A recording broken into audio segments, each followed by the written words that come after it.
Olá, sou Eduardo Carvalho, gestor macro da BTG Asset e responsável pelas estratégias BTG Total. Hoje eu vou falar com vocês sobre o cenário econômico e o desempenho do fundo BTG Total nesse mês de setembro. Esse foi mais um mês bom para a nossa estratégia de fundos, com todos os fundos da família apresentando rentabilidade acima do CDI. Eu vou falar agora primeiro dos destaques do mês em termos de cenário econômico. Em seguida, eu conto para vocês o que fizemos na gestão do fundo, pois houve algumas alterações importantes. O grande destaque de setembro foi a decisão do Fed, que é o Banco Central americano, de começar a reduzir juros já neste mês e de ter começado logo com uma redução de 0,5 ponto percentual, que foi acima do que a maioria dos investidores esperava até a véspera da reunião. A decisão parece ter sido motivada por dados de inflação bem tranquilos, que trazem convicção grande de que a inflação convergiu para níveis muito próximos da meta de 2%, e também por dados do mercado de trabalho que mostram uma ociosidade cada vez maior.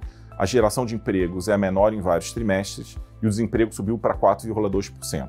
Como o Fed tem um mandato duplo, ou seja, ele visa manter a inflação baixa e a economia em pleno emprego, o Fed parece já estar mais preocupado com essa segunda parte dos seus objetivos, que é a manutenção do pleno emprego. Ainda assim, eles não prometeram que 0,50 seja o ritmo de redução de juros a ser mantido daqui em diante. As próximas decisões, eles disseram, vão depender dos dados.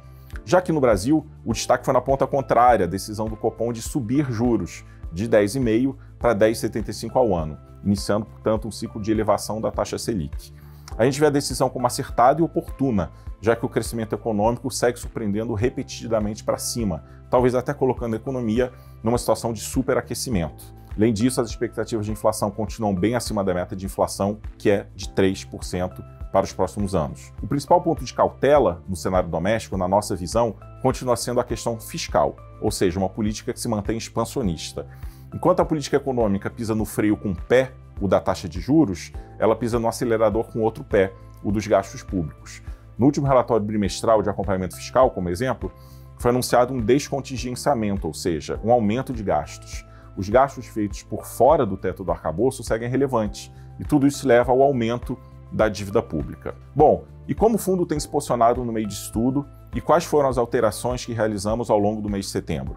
Como temos falado aqui nesses últimos meses, o principal cenário com o qual temos trabalhado é um de desaceleração gradual da economia global, principalmente da norte-americana. Assim sendo, tínhamos posições importantes aplicadas em taxas de juros, acreditando na sua redução em diversos países, principalmente nos Estados Unidos, mas também na Europa e no Reino Unido. Essa foi a principal posição que trouxe ganhos no mês, mais uma vez.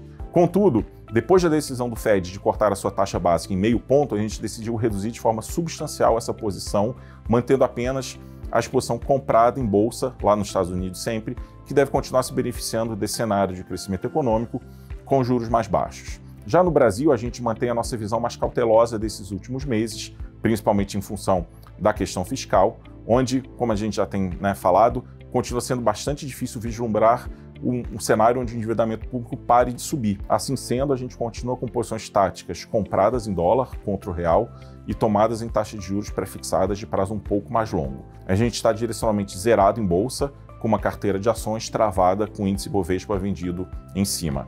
Muito obrigado e até o próximo mês.